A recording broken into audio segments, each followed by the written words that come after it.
Oi, professor. Tudo bem, Nora? Tudo bem? Então, tá bom. Hoje vamos de professor. Hoje vai. Hoje vai você, vai professor. Eu fiquei treinando todo esse tempo. Não, né, Nora? Sim, você e tá bom, Calei. Você, É, Caleiso, né? isso. A gente tem bastante coisa para falar hoje, professor. Então, Bastante coisa. vamos que vamos. Aham. Deixa eu pedir um favor para todo mundo que está aqui. O professor vai falar de um assunto muito importante na medicina veterinária, que é saber o que são os gatilhos mentais e como que a gente vai usar aí nas nossas consultas. Então, para vocês que são médicos veterinários e estão aqui, chama dois colegas de vocês, clica aqui nesse aviãozinho aqui embaixo, pega quem está ali no botãozinho verde e chama para essa live que é bem importante. E aí eu já vou avisar vocês que se a gente tiver bastante gente nessa live hoje, o professor tem um presente bem legal, mas eu vou falar só no final para vocês. Então vamos lá, professor, se apresenta para o pessoal que eu duvido que não te conheçam, mas vai que caiu um desavisado aí. Meu nome é Caleiso, mas eu também atendo por Zuleico, por Zuleika. Eu já contei a história do meu nome, todo mundo já conhece, já não é mais engraçada, mas continua sendo cômica para mim, que eu tenho que explicar sempre. E eu vou falar mais rápido hoje, Nora, porque tem bastante conteúdo mesmo. Eu queria passar muita coisa para todo mundo. Sou veterinário de formação. Aliás, ontem foi dia 15, né? Então foi anteontem, dia 14 de julho, eu completei 25 anos de formado. Foi o dia da minha festa de formatura, de minha colação de grau, que foi lá em Uberlândia, naquela cidade maravilhosa, pela qual eu tenho uma gratidão eterna, a faculdade maravilhosa, a federal, a cidade linda.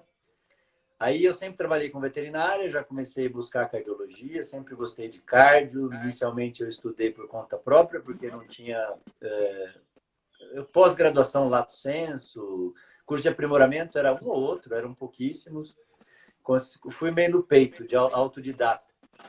Mas como eu sempre gostei muito desse tipo de assunto que a gente vai conversar hoje, soft skills, essas habilidades leves, né, na tradução literal, relacionamento interpessoal, conflito com o cliente e tudo mais, eu entremeava as aulas de cardiologia.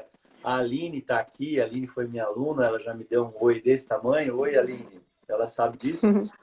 Então, eu entremeava esses assuntos para ensinar, quando o cliente fala assim, responde assado, para aumentar o seu poder de persuasão, faz isso, faz aquilo. Comecei a receber um feedback muito legal dos veterinários que faziam curso de cardio comigo. E daí resolvi profissionalizar e fui fazer minha formação completa. Hoje eu sou Master Coach e há 5 anos eu trabalho com desenvolvimento pessoal para médicos veterinários e simpatizantes, intrometidos simpatizantes que me escutam falar, gostam. Ainda hoje uma colega veterinária falou: nossa, meu marido tá vendo os exercícios que eu faço no Evovete, a Flavinha Gimenez lá do Rio. Ele está adorando, ele pode fazer, ele não é veterinário? Pode, muito bem-vindo. Então, é isso. Daí eu trabalho com isso Isso é muito já há bacana. 5 anos. Eu acho bacana quando a gente entende que é um assunto que a gente vai levar para nós, médicos veterinários, mas que sim, é um assunto que pode ajudar todo mundo, né, professor? Todo mundo tem que saber se relacionar melhor, não só com os clientes, e sim em qualquer tipo de relacionamento. Tem gente que tem chefe, tem gente que tem funcionários, e tem gente que é casada, tem gente que, enfim, tem relacionamento pai, mãe, filho. Todas essas relações melhoram muito quando a gente vai desenvolvendo essas habilidades. Então, é por isso que serve para todo mundo, claramente, mas a gente aqui vai focar no assunto de medicina veterinária, né? Mas sempre E eu dou uma diquinha ou outra para tratar com o marido, com a esposa, com o filho, porque o ser humano é uma pessoa só, né? A gente é que segmenta na área pessoal, profissional, amorosa e tal, mas vale para tudo. Mas a gente vai falar mais voltado para cliente. E eu já vi eu, também que tem algumas pessoas que não são veterinárias. A Fabi, de Mogi das Cruzes, que é advogada, que fez o Evovete 1, eu vi ela entrando, ela sempre gosta também. Então, as dicas valem, né, para as relações mesmo fora da veterinária. A gente acaba citando os exemplos mais da nossa vivência, mas também vale. eu acabei de postar ali, professor, um vídeo falando sobre o sim. Os meus colegas falam muito isso para mim. Eu não sei dizer não.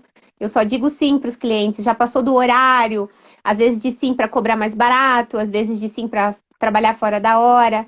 Vou E falar aí disso eu hoje. Vou falar disso Eu hoje. postei um vídeo, eu não sei a sua visão, né? Eu postei um vídeo de uma visão um pouco mais dura, né?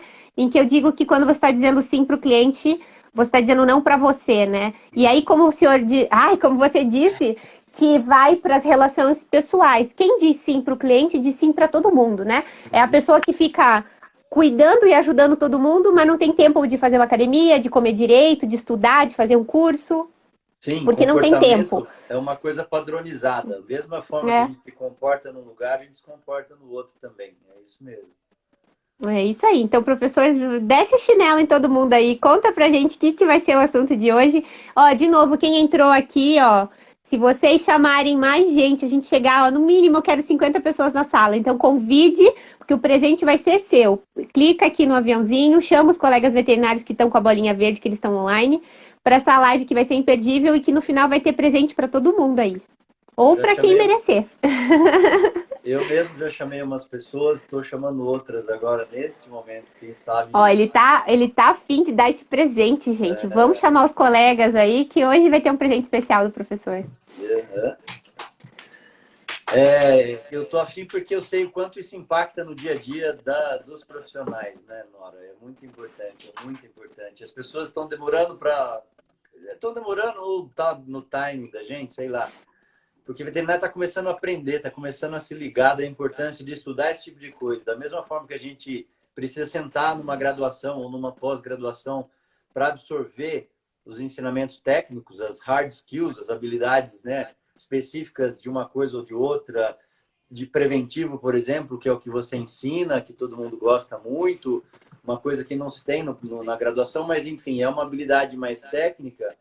Também a gente tem que aprender e estudar esse tipo de habilidade que a gente tem falado, que são as soft skills, porque a gente não nasce sabendo isso. Então não adianta esperar que vai cair do céu. E isso impacta diretamente no seu resultado financeiro também, que é o que a gente vai falar hoje. Então, já entrando no assunto, porque tem muito conteúdo, eu espero que dê tempo de falar tudo que eu quero. Se não, também a gente marca uma segunda ou terceira live, esse não é o problema. Tempo a gente sempre encontra para falar. Mas o que eu vou falar é do poder de persuasão, como a gente pode persuadir um pouco mais o cliente. O ponto é o seguinte, a gente tem que entender, e é aquela história do aceita que dói menos. O que é o aceita que dói menos? A gente é vendedor, a gente vende prestação de serviço. E como vendedor, a gente precisa se comunicar de forma assertiva com o nosso interlocutor, com o nosso cliente. Então não adianta esperar, como eu já fiz, como eu já errei também. Aliás, eu escrevi, tá no forninho, quase saindo, um material em PDF sobre conflito com o cliente, que a gente também pode falar qualquer dia numa live, se você quiser, que eu vou liberar esse e-book agora, nesses dias, e eu conto lá algumas situações que eu errei e outras que eu acertei depois que eu comecei a estudar inteligência emocional. Um dos casos que eu conto que eu errei é justamente quando eu achava que o fato de eu ser veterinário e estar ali engomadinho, vestidinho de veterinário, com esteto no pescoço, era suficiente para falar para o meu cliente: preciso que você faça esse exame, preciso que você providencie isso para mim, e ficava esperando. Então é assim a prescrição da esperança. Eu faço e ele tem que me obedecer, abre aspas, obviamente entre aspas. Ele tem que me obedecer porque a autoridade aqui sou eu. Eu sou veterinário, então, É o óbvio. tem que, né, professor? Todo mundo eu falo que sai da faculdade já pronto pro tem que vacinar, tem que fazer vermífugo, tem que, só. E não tem que nada, tem que lembrar, o que tem que é lembrar que é outra pessoa que toma a decisão ali. Não é o cachorro, não é o gato. A gente entra na faculdade veterinária porque a gente gosta de bicho, via de regra, né? É. 95% das pessoas entram na veterinária, porque eu gosto de bicho. Oh, beleza, mas não é o bicho que toma a decisão. Quem toma a decisão é o tutor, é o dono dele. Ou se for veterinário de grandes, é o dono da fazenda, é o administrador da fazenda. Ou seja, são pessoas que tomam a decisão. E elas podem gostar de você ou não. E elas podem Isso. confiar em você ou não. E a partir do que você fala, elas podem achar: nossa, essa doutora tem razão, puxa, tem sentido o que ela está falando, eu fui com a cara dela, o santo bateu, né? Aquela história de, puxa, gerou uma conexão ali, vou fazer o que ela está pedindo, ou pode não acontecer. Aí o que eu costumo falar: santo não bate em ninguém, senão não era santo. Então, essa E tem a ver história com as de... personalidades, né, professor? Sim, Então, se é uma cliente dominante, se é uma cliente que é influente, né? Se é uma pessoa que precisa de mais segurança. Então, o tal do santo bate, leigamente, quando o veterinário não estuda, é só se ele der sorte do jeito dele ser igual ao do cliente. E ele não pega exatamente. aqueles outros 3 clientes. Então, se você estudar um pouquinho, você consegue falar com 4 tipos de pessoas, né? E É. aí é mais fácil. O jeito que você se comunica com as pessoas tem que ser diferente. A gente parte de uma Isso. premissa equivocada, né? Ah, trate os outros como você gostaria de ser tratado. Isso. Faça isso e daí você tem grande E chance daí, de não de não alcançar dar seus certo. objetivos. Porque o jeito que É eu isso. quero ser tratado é diferente do jeito que você quer ser tratado. E o outro, e o outro. Ah, mas então eu tenho que tratar como cada um gostaria? Tem. E como é que eu vou saber isso? Você precisa desenvolver as habilidades das soft skills, desenvolver empatia. Para você desenvolver empatia, tem um caminho ali. Você precisa primeiro de autoconhecimento e de autogerenciamento. Isso eu falo com a maior tranquilidade do mundo, porque as grandes empresas e as gigantes multinacionais já perceberam isso há muito tempo e estão investindo nesse tipo de treinamento para os colaboradores. Por isso que eu estou Sim. insistindo que a gente veterinário demora um pouquinho para perceber. Mas entrando especificamente no assunto, o que a gente vai falar? De como se comunicar com o interlocutor de uma forma que aumente a probabilidade dele dizer sim à sua prescrição. Ah, funciona 100% das vezes? Não, porque a gente está falando de relações humanas, a gente não está falando de relações exatas. Eu posso não estar num dia bom, ou eu posso fazer tudo certinho, mas você, minha cliente, não está num dia bom, e daí naquele Isso. momento não bateu, mas aumentei a probabilidade de na próxima vez você acatar a minha orientação, de você fazer a minha prescrição e, portanto, aumentar o que os marqueteiros chamam de ticket médio, aumentar meu ticket médio, quer dizer, fazer o meu cliente gastar um pouco mais comigo, né, dentro do meu estabelecimento comercial, desde que feito com integridade. Isso eu sempre sou muito claro. Você não vai inventar coisas para fazer que o animal não precise. Não se trata disso. Portanto, não é manipulação. Mas até para que o cliente compre a minha ideia do que vai ser bom para o animal, eu preciso ter um jeito de falar. E como é que é esse jeito? Aí a gente vai retomar um pouquinho o conceito. Fala. Professor, o senhor começou a live dizendo que ia explicar um pouco sobre persuasão. Eu nunca senti o peso dessa palavra, mas em todos os lugares onde eu vou, as pessoas dizem, e as pessoas levam persuasão pelo lado mal da palavra, no sentido de que eu não vou persuadir ninguém, professor. Não adianta o senhor me dar essa aula porque eu sou correta. Como se persuadir alguém fosse algo ruim. Uhum. Então, só para deixar isso claro, porque começamos a live falando esse termo, o que é persuadir no que o senhor quer nos dizer e se isso é bom ou ruim mesmo ou não.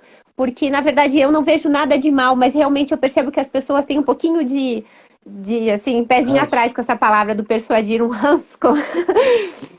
O senhor não sei o que vai falar. Eu espero que Ah, o meu senhor Deus, fale já através de mim. comecei, gente. Já comecei. Me chinelada em mim, vai. Espero que o Espírito Santo fale através de mim, porque eu acredito nesse tipo de coisa. Mas quem está falando sou eu, você, minha querida.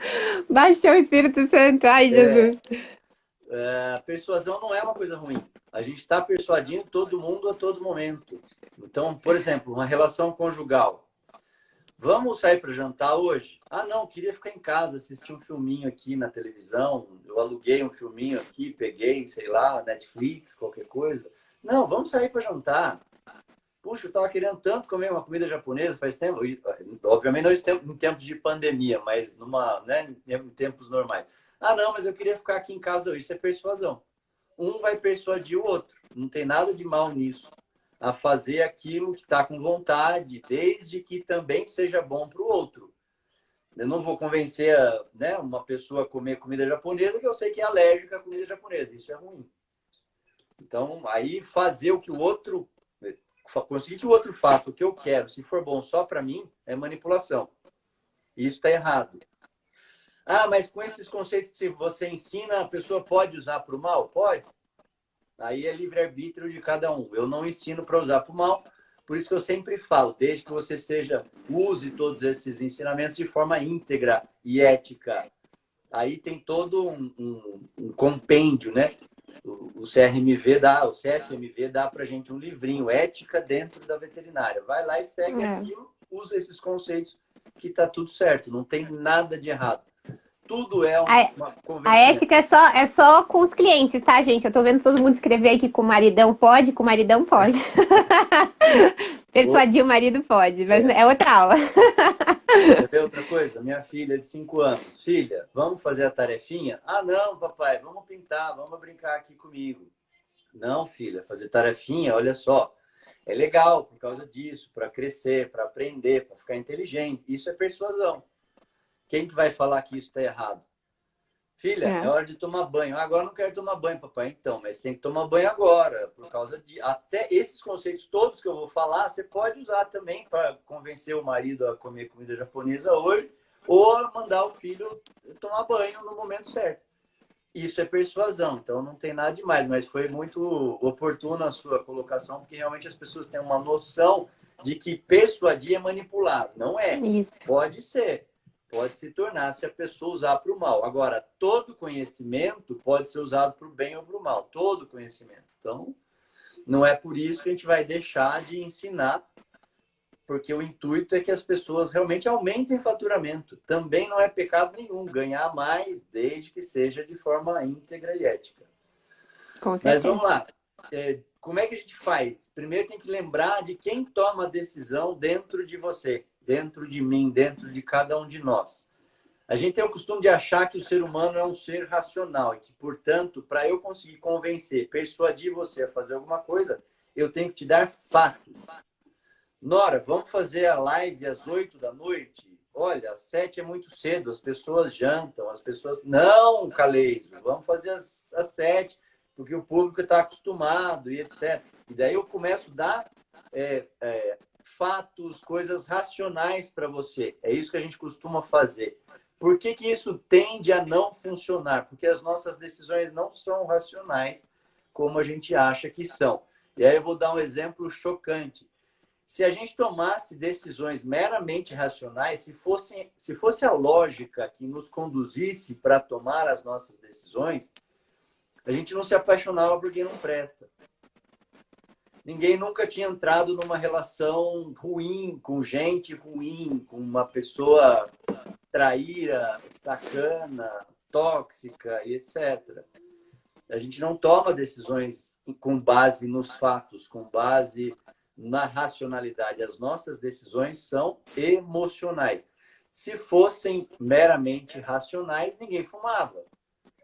Ninguém comia comida que não presta. Ah, eu sei que fast food não presta, entope minhas artérias, tudo, por que que eu vou comer? Eu estava completamente blindado. Não é assim que a banda toca. Por quê? Porque a gente toma decisões emocionais. E isso tem um fundamento biológico que eu gosto sempre de explicar, porque eu entendo que, aliás, isso é um gatilho mental também. Por que que explicar como é que funciona convence a pessoa, que é o gatilho mental da razão? Porque daí você tem alguns dados lógicos que daí você tem condição de pender a balança para um lado ou para o outro. Parece contraditório o que eu estou falando, mas o que eu disse inicialmente, a gente toma a decisão na emoção, mas é importante a gente também dar alguns fatos racionais para a pessoa ajudar a deliberar. Afinal de contas, a gente tem uma massa, né, o neocórtex, que é o que nos diferencia dos outros animais. Mas por que a gente tende a decidir de forma emocional? Por causa do crescimento do sistema nervoso central, do processo evolutivo.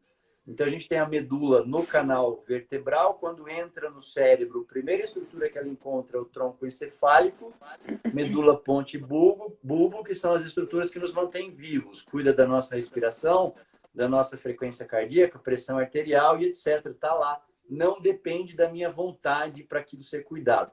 Aí, o sistema nervoso central, o cérebro, mais especificamente, foi sendo formado em camadas a partir disso. Então, a primeira camada que veio, imagina uma cebola sendo formada de dentro para fora. Essa é a comparação que os neurocientistas contam. Então, você tem subiu a medula, entrou na caixa craniana, tem lá o tronco encefálico, aí vai sendo formadas camadas. A primeira estrutura é o sistema límbico, que é justamente diversas estruturas do sistema nervoso central responsáveis pelo processamento emocional.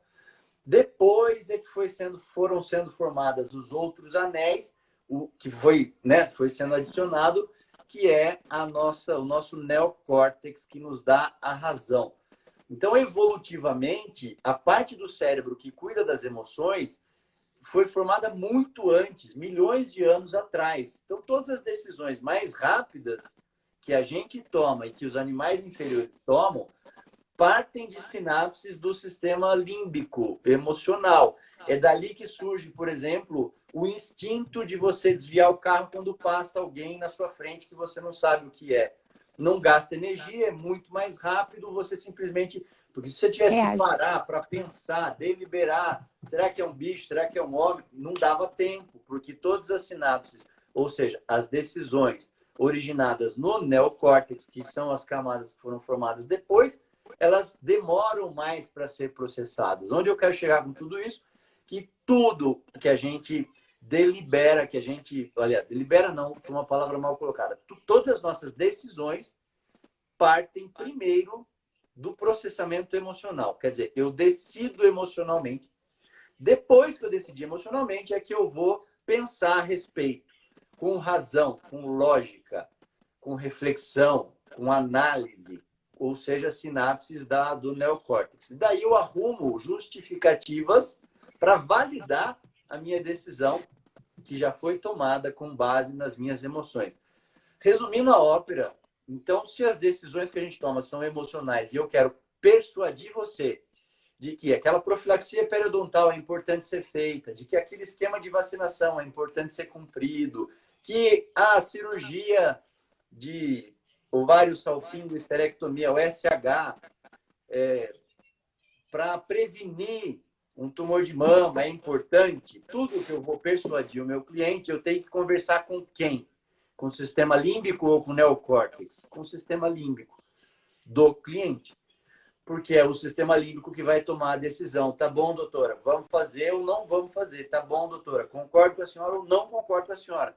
Aí é que entra a questão. Se eu fico dando argumentos lógicos para você, eu estou conversando com o teu neocórtex, com a parte que não toma a decisão. E aí é que as pessoas pecam, porque algumas pessoas já têm instintivamente tudo isso pronto dentro delas, sabem conversar, sabem persuadir. São aquelas pessoas que às vezes até usam isso de forma maldosa, antiética, etc., mas que têm esse instinto. E às vezes a pessoa que é muito técnica, que sabe tudo sobre o assunto, mas não sabe como conversar com o cliente para tocar. A gente fala o coraçãozinho, mas não é o coraçãozinho. É o sistema límbico, a parte emocional. E aí, para conversar... É o famoso cérebro reptiliano que eles falam, né, doutora? Você já deve ter ouvido falar nesse termo, né? Então, a gente usa a razão, só que a gente usa o porquê. Eu resumo já logo, professor. E eu já ensino os alunos, fala o porquê. Porque se a gente... Claro que é legal saber o porquê do porquê. Mas eu teria que, então, fazer um outro curso como o senhor só para explicar esses detalhes. Mas, resumindo, é isso. Explica para o cliente o porquê das coisas, o porquê do tratamento, o porquê das decisões, o porquê de um exame, que você vai ter muito mais chance dele concordar contigo de que aquilo vai ser... Mas isso é só um dos gatilhos. É um deles. Explicar o porquê. Aí é que eu quero chegar. E como é que eu converso com o sistema límbico? Com os gatilhos mentais. O que é um gatilho mental? É um botãozinho que você aperta lá no sistema límbico do seu interlocutor, daí vale para qualquer relação, que faz duas coisas, via de regra. O que o gatilho mental faz quando você usa de forma correta? Faz ele prestar atenção em você, e ele ficar assim, deixa eu escutar o que essa mulher está falando, porque realmente me parece interessante. E a segunda coisa, faz ele tomar decisões favoráveis ao que você está falando. Ao que você está falando. Tendencialmente, não quer dizer que funcione 100% das vezes. Isso é o gatilho mental. Que quando a gente usa de forma correta, aumenta a chance de você persuadir o outro. E aí eu vou só um parênteses, professor, é que, na verdade, a gente falou das 4 tipos de personalidade. Então, a questão é de que não adianta só saber quais gatilhos mentais utilizar, porque cada gatilho funciona melhor Não que não vai funcionar com os outros, mas vai funcionar melhor com alguns tipos de personalidade. Então, na verdade, se a gente fizer um mix desses gatilhos dentro de uma conversa, a gente. Porque não necessariamente a pessoa está apta a reconhecer quem é essa outra personalidade, né? Então, se a gente já tiver um textinho meio padronizado, com algumas coisinhas que atingem personalidades diferentes, a gente tem mais chance, como diz o professor, da gente conseguir convencer esse cliente, né? Sim, exatamente. E aí você adapta esses gatilhos mentais. Então, os gatilhos mentais funcionam para as 4 personalidades do DISC que você mencionou: dominante, influente, o estável e o cautela. Só que para alguns, você estica um pouquinho mais um gatilho e encurta o outro. Para outros, você estica outro e encurta um. E aí, né? Mas se você usar na média ali, tá? Eu não sei definir as personalidades, mas se usar esses gatilhos, vai funcionar de qualquer jeito. Não perfeitamente, mas ele tende a funcionar. E aí eu vou falando, Nora. Se você quiser me interromper, você me interrompe, porque daí eu desembesto a falar desses assuntos que eu gosto Não, muito. é ótimo, eu acho maravilhoso. Uma aluna que já escreveu módulo 1, é isso aí, eu falo para eles, né? Eu não falo desses termos gatilhos mentais, eu explico como que a gente se conecta com o cliente, mas eu avisei que era para eles estarem nessa aula porque você ia explicar o que tem por trás desse raciocínio do módulo 1, exatamente o que ela colocou. Estamos falando do módulo 1 do Manual do Veterinário Substitutivo, professor. Vamos para frente. Então, a gente já usou o gatilho da razão, a gente já explicou os porquês. Qual outro gatilho que a gente poderia utilizar? Então, são mais de 30 gatilhos mentais. Eu selecionei os que a gente pode usar mais na prática, que é mais fácil dar exemplo. O primeiro deles. Mas, quer saber uma coisa? Antes de eu entrar no gatilho mental, deixa eu contar um negócio para vocês. Por que eu fui virar Master Coach e trabalhar com desenvolvimento pessoal? Porque quando eu comecei a dar aula de cardio, eu comecei a perceber essa necessidade de todos os veterinários. Porque talvez muita gente que está na sala já tenha percebido a dificuldade de se conectar com o cliente, de convencer um cliente, a dificuldade de lidar com o conflito quando o cliente está reclamando, aquela questão da pressão emocional. E eu senti tudo isso. Entrei em pré-burnout, uma época eu quase desisti da profissão.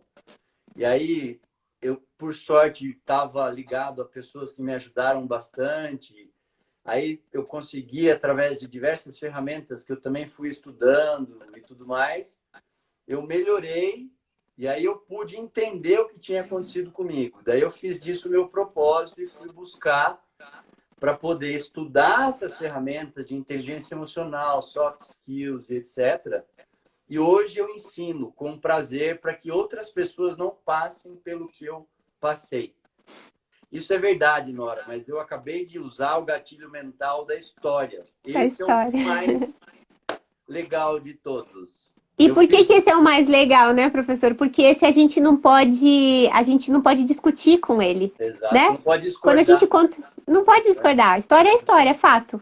Exatamente. Então, eu usei para mostrar que esse é o principal de todos.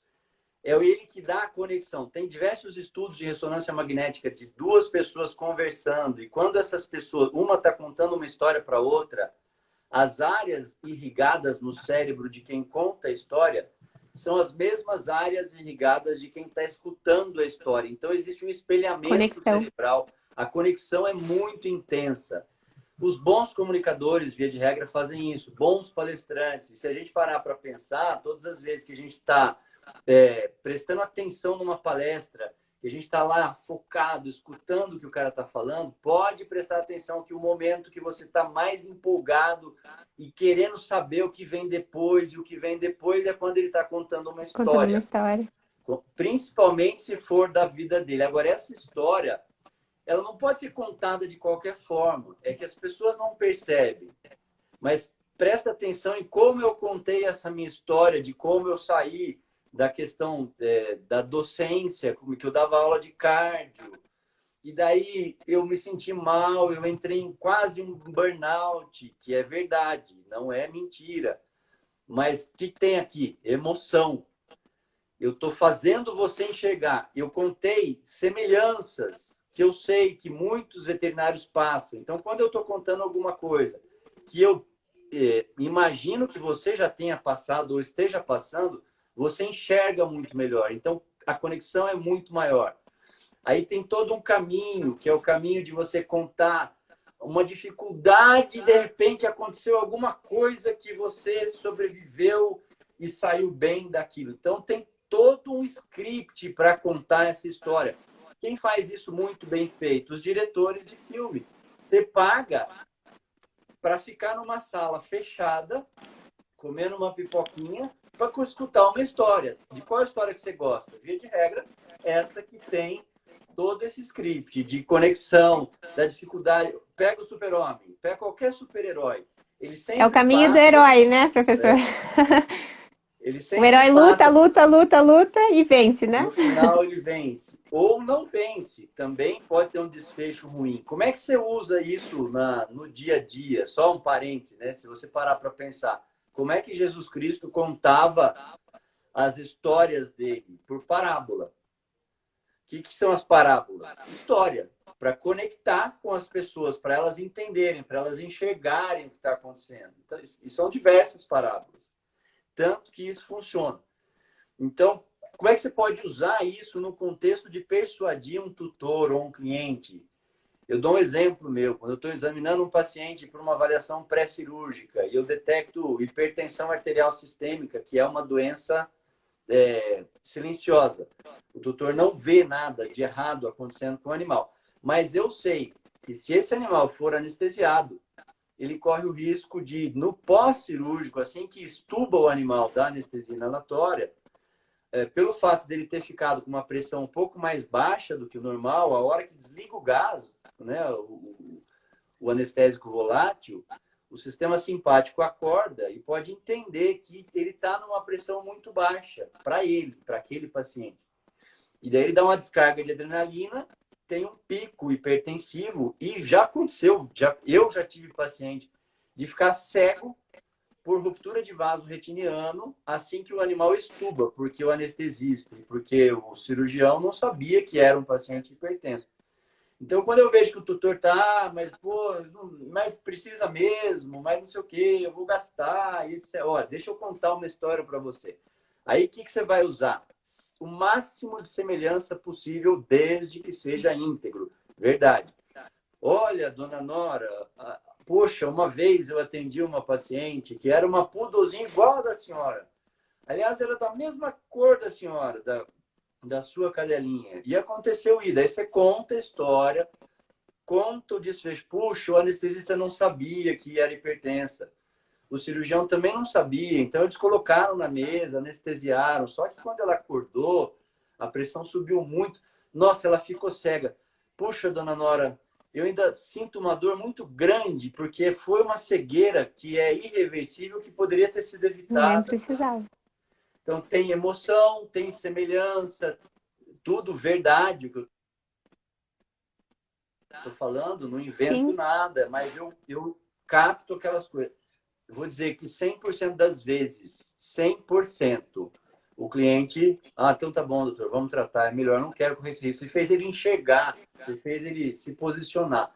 Então, história é o gatilho mental que mais conecta. Professor, vou abrir um parênteses aqui, porque no curso algumas pessoas mais jovens falaram para mim, mas e se eu não tenho essa história, eu vou inventar? Eu falo, não, justamente eu conto muitas histórias referentes à prevenção, óbvio que é o nosso assunto, para que se ela não tem a sua história, logicamente ela não é experiente, ela não tem essa bagagem, para que ela possa contar. Ou como ela pode contar agora essa história aqui que o senhor contou. A gente pode se apoderar das histórias dos outros, não precisa inventar uma história, né? A questão é se ligar emocionalmente com aquele cliente para conseguir convencê-lo de algo que a gente sabe que é verdade e que vai fazer mal àquele bichinho. Então é importante não pensar que vai contar a história para enganar, é o contrário. É contar a história para fazer um bem para aquele bichinho, porque a pessoa está indecisa, né? Ela não entendeu ainda muito bem a importância daquilo, né? Tem gente que é um pouco mais apegada com dinheiro ou realmente está passando por algum problema e aí ela fica se questionando, será que realmente é necessário fazer esses pré-exames cirúrgicos? E aí a gente conta uma história dessa, seja a sua história, seja a nossa história ou a história da pessoa, vai conectar. Então não é questão de mentira. A gente pode sim contar a história de outras pessoas, por que não? Se isso vai ajudar na questão, né?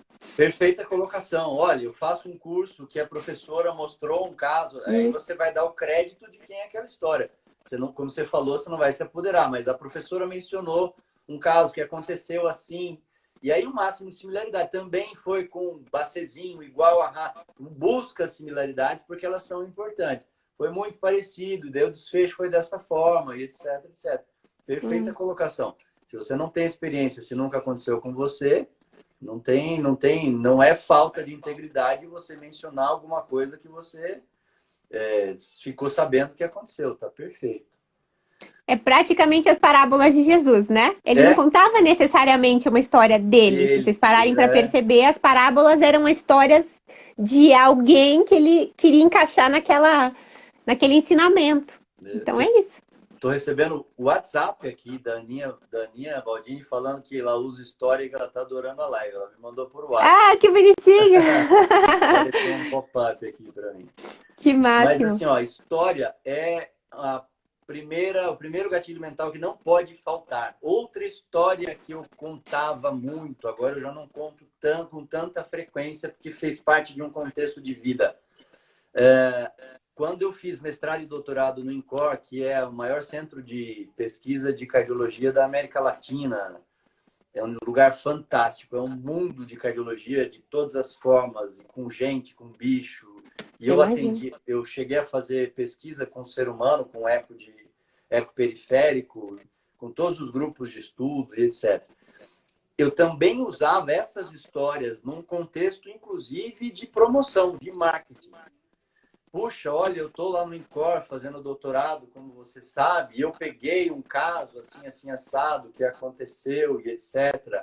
Então, são histórias da minha vivência, eram histórias da minha vivência verdadeiras e que eu aproveitava para contar para o cliente que eu estava dentro do maior centro de pesquisa da América Latina em cardiologia, porque, obviamente, eu também preciso contar isso, eu vivo disso, e não está errado fazer, só que para não ser arrogante, para não parecer que eu me acho melhor do que os outros, porque eu não me acho, mas contar essas histórias. Olha, eu faço um curso de pós-graduação e, puxa, aconteceu isso. Eu faço um curso online e a gente usa esses ensinamentos.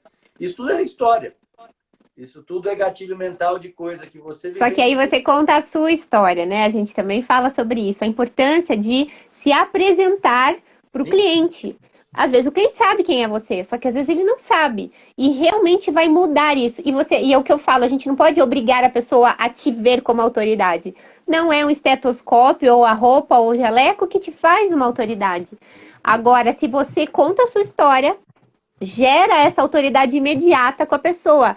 Porque você pode não ser nada lá no INCOR, ela nunca vai saber. Mas do jeito que você colocou, você fala, nossa, no INCOR, bacana. Lá dentro, né? Fala, vou prestar mais atenção aqui, né? A emoção. Então é importante, sim. A emoção da pessoa. Estou contando um fato, só que está ativando o sistema límbico dela já para ficar, né? Dela, eu digo da pessoa, do cliente, para me enxergar como alguém que busca melhorar, que está estudando, que se aprimora, etc. Então, isso também entra num contexto de marketing pessoal que é muito, muito importante. A gente precisa também saber levar esse tipo de informação para as pessoas. Segundo gatilho mental, que é muito importante, que eu ia mencionar, é justamente o da autoridade. Por isso que eu já linkei uma coisa com a outra. Como é que a gente pode fazer isso? O ser humano a gente é ensinado culturalmente a respeitar mais determinadas pessoas pelos cargos e etc. Então, como é que a gente detecta, por exemplo, um líder espiritual, um juiz, um advogado, um médico, um professor? E a tendência é que a criança seja já educada desde sempre a respeitar esse tipo de autoridade. É através justamente da forma com que você se veste, da roupa da pessoa. O juiz usa toga. Então, a hora que você olha aquilo, aquilo já bate emocionalmente em você. Um padre, um pastor. Isso, obviamente, que para algumas pessoas é chover no molhado, mas eu acho importante continuar falando, porque é a questão da sua apresentação. A forma com que você se apresenta pessoalmente vai sim impactar emocionalmente no seu interlocutor. Ah, mas eu não gosto disso, mas é importante. Quer dizer que você é bom? Não, mas presta atenção quando você vai num médico, quando você vai num dentista ou qualquer outro prestador de serviço, se o jeito que ele está vestido inconscientemente, você não fica um pouco mais mexido se ele está, né, bem vestido, bem arrumado, ou se ele está com a roupa amassada, de qualquer jeito, com jaleco sujo e etc. Obviamente que tem outras questões que nos dão autoridade. Por exemplo, resultado.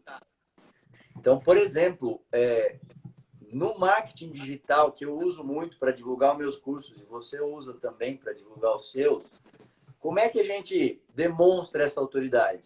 Através de um outro gatilho mental que é chamado de prova, que já era o terceiro gatilho mental que eu ia mencionar. As pessoas que falam, fiz o curso da doutora Nora de prevenção, achei sensacional aquilo, mudou minha vida. Isso, além da prova, que é o quê? Alguém está endossando que o seu curso é muito bom, também gera autoridade para você. Ah, já tratei mais de tantos, já dei curso para mais de tantos veterinários que melhoraram faturamento, que melhoraram de qualidade de vida e etc. Isso tudo também gera autoridade. Como é que você pode usar isso nesse contexto, já associando esses dois gatilhos de autoridade com prova? Isso é mais simples hoje com as redes sociais. Pega aqueles prints de WhatsApp, doutora, nossa, quanto carinho você cuidou do meu bicho, a gente está muito grato, ele está muito melhor.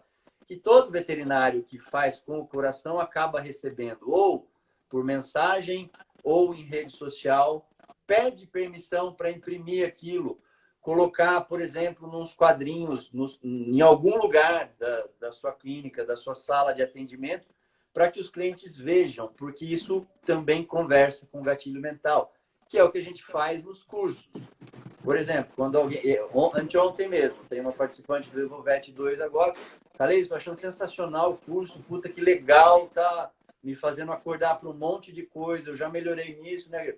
Obrigado, fulana, como você me deixa feliz, e eu fico mesmo muito feliz. Você me autorizaria a colocar isso nos stories? Claro, pode colocar, mas tem que pedir autorização. Então, isso já são dois gatilhos que se conversam. É autoridade e prova. Quer dizer, alguém endossando. Ó, eu estou dando meu nome, minha cara tá porque eu gostei do curso dele. Isso também, sem você falar nada, mas de acordo, fazendo com que as pessoas vejam, elas já acabam confiando mais em você intuitivamente, inconscientemente, mesmo sem perceber. São aqueles quadrinhos que muita gente tem quando o tutor fica super satisfeito e ele tira uma foto com o cachorro e manda com um textinho. Eu recebia diversos disso. Coloca lá para você, monta um altarzinho ali para você, ou um quadro desses que eu tenho ali atrás, com os seus clientes, para que para que outros clientes vejam como as pessoas gostam e confiam em você. Doutor, a doutora Mariana, que é sua aluna agora também, ela é a nossa aluna Diamond, né? Ela conseguiu atingir os 5 dígitos de faturamento com prevenção. E ela ganhou uma caixa onde diz lá que prevenção é a cura sem remédio. Sabe aqueles cofrinhos que é para guardar rolha de vinho, guardar moeda para viagem? O dela é para guardar testemunho. Então, para ela deixar no consultório, os clientes vão dizer, obrigada, adorei a prevenção, não sei o quê, e vão... Então, assim, vai ser a própria prova social dela ali, quantos papeizinhos ela vai acumulando, né? Aí, cada vez que um cliente for depositar, vai olhar aquele monte de papelzinho e pensar, nossa, né? Quantos clientes ela já atendeu? Exatamente. Tudo são coisas... A gente fala no curso, eu chamo isso de contar histórias de sucesso. A gente associa o histórias com sucesso, porque também é um jeito de convencer a Dona Maria, dizendo, olha, parece difícil, mas vou lhe contar que aconteceu com a fulana, assim, minha cliente, e foi uma história de sucesso, que pode ser a sua também, né? Então, quando a gente conta a história de sucesso, a gente também está tendo autoridade E também está Exatamente. reforçando esse gatilho para a pessoa. Gente, quem quer fazer perguntas para o Dr. Caleis, eu vou escolher algumas, vou escolher 5, para ser bem exatas, as melhores. Pode fazer aí, que estamos com o tempo corrido. Pode continuar, professor. Aí só. Antes de continuar, vamos tirar o nosso print maravilhoso? Vamos, vamos, vamos. Ó, então o negócio é o seguinte, gente, a gente está caminhando aqui para o nosso final. Infelizmente, o professor passa muito rápido. Ai, é muito Não, triste. peraí, ainda tem uns Tem, 7 ainda minutos. tem. Então, Tá. nós vamos tirar agora um print. Vai ter 2 jeitos de ganhar o presente do professor. Eu prometi o presente, eu vou cumprir. Agora a gente vai fazer uma pose bem legal. Vocês vão tirar um print, vão marcar o Dr. Caleso, vão me marcar, vão colocar a hashtag eu quero a próxima live. Quem marcar lá eu quero a próxima live, o Dr. Caleso vai mandar um presente especial para vocês em box, tá bom? E quem não viu isso, tá vendo isso daqui no replay, coloca, isso vai ficar lá no GTV. Coloca o que você gostou mais de ter visto aqui, o que te ajudou dessa live. E marca 2 arrobas de colegas veterinários. Quem fizer isso também vai ganhar o presente do Dr. Caleso, tá bom? Então, tirem print dessa foto, marquem o doutor e eu, arroba doutora Nora Munhoz Vet. Dr. Caleso, qual é o seu arroba? Arroba Caleso, _rosa. Dr. Caleso, _rosa, é bem facinho. E aí coloca lá, hashtag queremos a próxima live, porque assim, se a gente tiver pelo menos uns 10 prints, eu tô botando pouco ainda, tem 57 pessoas na sala, se tiver 10 prints, a gente faz uma próxima live e eu sugiro que o assunto seja procrastinação, professor. O que você acha? Acho ótimo, adoro falar sobre isso. Palavrão, também. né? Procrastinação Palavrão. é você. Palavrão que embaça a nossa vida e a gente nem percebe. Atrasa, e tem os porquês também. E dá para mudar. Então, vamos fazer uma pose bem legal aí, professor. Tirem um print da gente, então. Sorrindo, né? Sorria. Vai lá, tira essa print aí. Marca a gente lá e a gente faz a próxima live para vocês. E quem quer o presente do professor Caleso, então, eu vou colocar essa live lá no GTV, coloca qual foi a melhor sacada dessa live para você, marca 2 colegas seus que também precisam ver essa live, e aí o doutor vai mandar um presente para vocês, que é bem especial. O que eles vão ganhar, professor? Conta aí. Um PDF com essas, que a gente chama de e-book, né? Com com esses gatilhos mentais que eu estou mencionando e com mais alguns, porque lá tem 3 formas de você melhorar a possibilidade do seu cliente confiar e gostar de você já logo de cara. Que eu acho que não vai então sorria de novo que eu vou tirar print também. Vai.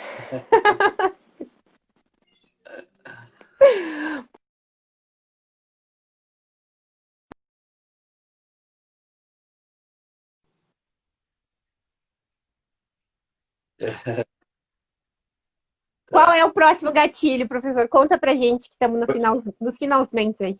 Pois é, só para não confundir, você mencionou um de forma bem certinha, que é a aprovação social. As pessoas confundem um pouco de prova com prova social. Prova é quando eu dou minha cara a tapa para dizer que o teu curso é muito legal. Puxa, a doutora Nora mudou minha vida, achei super legal, Caleso Rosa. Isso é prova. Quando eu começo a ter um monte de testemunho, isso vira prova social. Por que isso funciona? Porque a tendência das pessoas é fazerem aquilo que a maioria faz. Tem um estudo de um autor chamado Robert Cialdini, que ele fala sobre persuasão, e fala o seguinte: 5% das pessoas são iniciadoras. Elas começam, elas são empreendedoras. 95% das pessoas são imitadoras. A tendência é a gente copiar o que os outros fazem pelo medo de fazer besteira. Então, quando eu tenho... É aquela história assim, de você vê um restaurante cheio, intuitivamente você pensa, mesmo que não venha com clareza, esse lugar deve ser bom, tem muita gente. Isso. E ninguém te falou que é bom, você nunca comeu lá, você não tem informação. É o que o viajante fala de posto de beira de estrada. Você vê um monte de caminhão parado, pode saber que a comida é boa. Ali é bom. Social. Mas eu sei que está acabando o tempo. Tem um gatilho mental que também é basicamente com a história, que eu não posso deixar de mencionar, que é o gatilho do compromisso e coerência, e que dá para a gente aplicar muito legal na nossa prática. A gente tem uma tendência A gente tem uma tendência a agir em concordância com o que a gente fala. Por quê? Porque, obviamente, tem uma repulsa social pelas pessoas que falam uma coisa e fazem outra. Você já olha para aquele cara, não é de confiança. Aí tem alguns estudos. Tem um estudo que eu acho muito legal de citar. Então, o cara, ele pegou um voluntário. O que esse voluntário fazia? Chegava na praia, colocava ali, ele estava sozinho na praia, então ele colocava uma cadeira, uma esteira, e não falava nada com quem estava do lado e ia tomar um banho de mar. Entrava no mar, deixava as coisas dele ali perto de alguém. E aí entrava um segundo voluntário e tentava furtar as coisas dele. Mais ou menos 20% das pessoas que estavam próximas, que tinham visto o cara chegar sozinho e tal, tentavam impedir o furto. Não, isso não é teu, é do cara que acabou de chegar. 20%. Quando a pessoa, o voluntário, chegava, por exemplo, eu chego ali na praia, vejo você com a sua família e eu estou sozinho. Oi, por favor, por gentileza, será que você pode dar uma olhadinha para mim nas minhas coisas enquanto eu tomo um banho de mar? Daí a pessoa pedia. E aí o outro voluntário, fingindo que ia furtar as coisas, 95% das pessoas tentavam impedir o furto simplesmente porque elas tinham se comprometido. Eu me comprometi com o cara que eu nem conheço, que eu nunca vi mais gordo na minha frente, mas eu falei que eu tomava conta das coisas dele. 95% é. Se você pegar isso no dia a dia, como é que você pode usar esse gatilho mental? Eu sempre fiz isso, funciona muito. É você, no meio da sua consulta, da sua conversa, e ficar conversando, você fazer a pessoa se comprometer. Como? Oi, dona Nora, puxa, a Dolly, eu percebo que é como se fosse sua filha. Eu vejo como você trata bem dela. Puxa, eu vejo todo o esforço que você faz por ela. Você trata dela como um filho, você faria de tudo por ela, né? Que sorte, hein, Dolly, que você tem de ter uma mamãe que cuida de você. Qual tutor que vai dizer, não, isso aí é meu cachorro, eu não quero gasto com ele. Não quero. Todo mundo vai falar, sim, trato super bem, é como se fosse um filho. Isso aumenta muito a chance de que, a hora de você oferecer um serviço, de novo, com integridade, que precise, etc., aumenta muito a chance desse tutor falar, tá bom, eu vou fazer. Simplesmente porque ele tinha concordado com você antes. Realmente é um membro da família para mim. Isso é o gatilho mental do compromisso e coerência. Não sei se dá tempo E demais. dá para pedir também, né, professor? Não, acho que eu vou ver se eu consigo. Tem uma pergunta aqui bacana de uma pessoa e vou ver se tem outra. É o que eu falo para eles também de pedir esse compromisso. A pessoa falar, gosta muito dela? Gosta. Então, posso contar que a senhora vai estar aqui na próxima quinta, se esse era o caso? Posso contar que a senhora vai me mandar esses exames até amanhã? Posso contar que a senhora vai dar a cada 12 horas esse antibiótico para não causar resistência?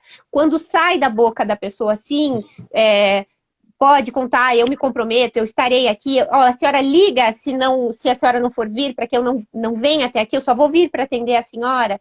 Então, isso evita vários tipos de perrengues aí, né, que a gente tem no nosso dia a dia, só de utilizar esse gatilho do compromisso, que é super simples, né? Não tem nada de difícil de colocar em prática. Deixa eu ver se eu acho aqui, professora. A Karen falou se tinha a ver usar. Ai, meu Deus, agora não vou achar. Pode falar, professor, eu perdi a pergunta da música. Eu queria falar pelo menos do gatilho mental da escassez, que foi aquele que você começou mencionando, das pessoas que não sabem dizer não e etc. Uhum. Eu sempre digo sim e tal. Então, se você tiver dificuldade de dizer sim, comece a entender o que é o gatilho da escassez. Você já saiu comprar, passeando no shopping. Ah, deixa eu ver se tem uma calça aqui. Você nem está querendo muito a calça. Aí a pessoa te mostra uma calça que você fala, nossa, não sei se eu gosto. Mas você tem um número um pouco menor para mim? Porque essa ficou grande. E a vendedora fala, não, não tem um número menor. Já percebeu a vontade que você fica? Daí você passou a amar aquela calça, ou aquela roupa, ou aquilo, simplesmente pelo fato de não ter. Porque gera um senso de urgência na cabeça da gente.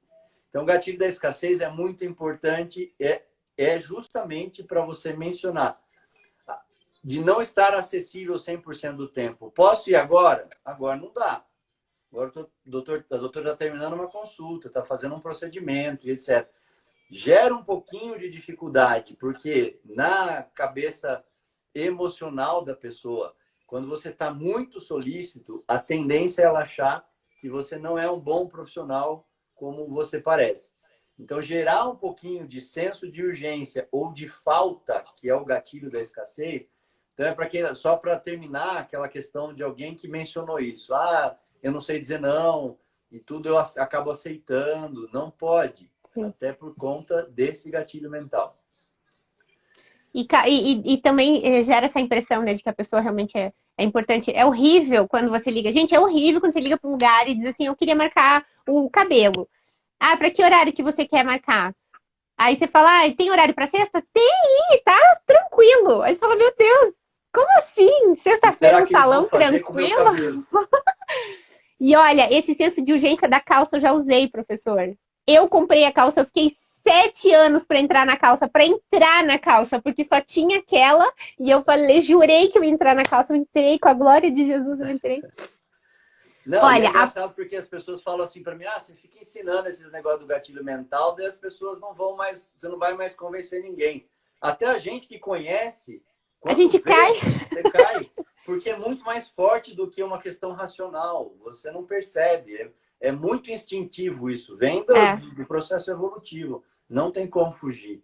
Verdade, professor. E depois a gente vê, e lembrando, o que a gente está ensinando aqui é dentro da ética. Eu estou mentindo que eu estou com a agenda cheia? Não, você não precisa mentir que está com a agenda cheia. Basta você dizer, dona Maria, eu tenho horário para quinta-feira às 3. Isso porque você tem natação, vai levar sua filha no colégio, isso é problema seu, a agenda é sua.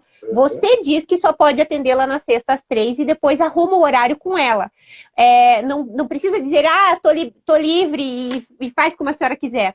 Porque daí também você não ajuda ela a escolher uma data. Aí ela diz, então eu marco a vacina, eu faço os exames, mas não tem data. Então, se você pede para que ela faça os exames e ela concordou, você já pega a agenda na frente dela e fala, então vamos lá, amanhã em jejum ou quarta em jejum? A pessoa já fica até meio presa ali no sistema. Treinar uma frasezinha pronta de eu tenho disponibilidade para. Quando você pode marcar, olha, eu tenho disponibilidade para. É o que você falou, não interessa se eu não quero trabalhar hoje, eu estou no meu direito, eu quero descansar, ficar com a minha filha, assistir filme. Eu tenho disponibilidade para. Então, não tem que justificar, né? Não tem que justificar, exatamente. E também dá o senso de urgência na dona Maria, porque senão ela fica procrastinando, que é o assunto da próxima. Você procrastina, mas se você não ajudar a dona Maria, que também é procrastinadora, aí isso vai virar vacina do ano que vem, né? A vacina que era desse ano. Isso que você mencionou, de dar 2 alternativas, você prefere na quarta às 9 ou na sexta às 14? Isso você ajuda muito a pessoa, porque um dos maiores fatores de ansiedade e estresse que a gente tem é tomar decisão. E quanto mais opções você tem, mais ansioso você fica. Porque daí você fica, mas é que amanhã eu não sei o quê, depois aí aquilo gera uma ansiedade muito grande. Você evita se cansar por aquilo e você fala, depois eu penso nisso, né? Exatamente. E aí gera a procrastinação. Tomou a decisão, exatamente. Professor, só para resumir, a doutora Flori tem outras perguntas, gente, eu peço perdão, não vai dar tempo para a gente deixar salva essa live. A doutora Flori falou uma coisa que me deixou bem angustiada. Ela disse que ela tem dificuldade em receber elogios e que ela já teve alguns testemunhos, mas que parece que ela não sabe receber então ela não usou, né? Ela não utilizou desses elogios. O que a gente poderia ajudar a doutora Flori nessa questão? Me diga. Normalmente, eu não sei se é o caso dela, mas a questão emocional das pessoas que têm dificuldade de receber elogio tem a ver com culpa. São pessoas que tiveram uma criação muito associada à culpa. Então, você entra num processo de autossabotagem que é como eu não mereço. Vai encerrar. Professor, eu sinto muito, vai encerrar. Flori, a gente responde inbox para você. Pode Fique me chamar tranquila. no direct que daí eu converso qualquer coisa. Obrigada para todo mundo que esteve aí, professor, de novo. Espero que a gente consiga marcar nossa próxima live. Muito lisonjeado estou que está aqui novamente com a gente. Todo mundo adorou sua live anterior.